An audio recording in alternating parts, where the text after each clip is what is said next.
জামাত ইসলামী কখনো কল্পনা করেনি যে কখনো চরমনায় স্টেজে উঠব। চরমনায় কখনো কল্পনা করেনি জামাত ইসলামের সাথে এক হবে, কিন্তু তারা কাছাকাছি চলে আসছে। যাদেরকে নিয়ে টেনশন ছিল না তাদের নিয়ে টেনশন। কথা ঠিক। আল্লাহ হেদায়াত দান করুন। আরো আস্তে করে বলেন, আল্লাহ হেদায়াত দান করুন। পিঠ রেডি করেন পিঠা খাওয়ার জন্য। পিঠা খাওয়ার জন্য আমরা নিজেরা দায়ী। আমরা উলামায়ে কেরাম এক না হওয়া আমাদের পতনের পূর্বাভাস। আল্লাহ হেদায়াত দান করেন।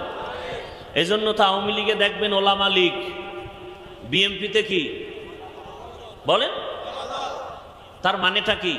সব আলেম এক হবে, এরা আলাদা থাকবে। কথা বুঝেন নাই? বড় কঠিন হালাত। এজন্য বেশি বেশি দোয়া করেন, আল্লাহ উলামায়ে কেরামদের এখন এক বানায় দেন। আর আপনাদের কিছু দোষ আছে, একেবারে কম না, অনেক বেশি। যারা ফেসবুকে আলেমের বিরুদ্ধে লেখালেখি করেন, আমার ভক্তরা আমাকে আরশে আজিম উঠায়, অন্যদের জাহান্নামের তলদেশে নিয়ে যায়। এই যে লেখালেখির মাধ্যমে আলেমদের মাঝখানে আপনারা বিভেদ সৃষ্টি করতেছেন, তিলকে তাল বানাইতেছেন। এক নাম্বার কথা হলো, আলেমের বিরুদ্ধে লেখার অধিকার আপনাকে কে দিয়েছে? এজন্য আমি সারা দেশে বলি, যারা আলেমের বিরুদ্ধে ফেসবুকে লেখে বলে এরা মা বাবার অভিশপ্ত সন্তান।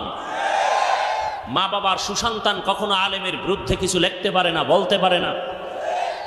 আলেমকে ইজ্জত নষ্ট করার জন্য, ছোট করার জন্য যারা মানুষের সামনে লেখালেখি করে, বলা বলি করে, এরা প্রত্যেকটা সন্তান পিতামাতার অভিশাপ পাওয়া সন্তান। এদের উপরে মা বাবার অভিশাপ। দোয়া করি আল্লাহ হেদায়াত দান করেন।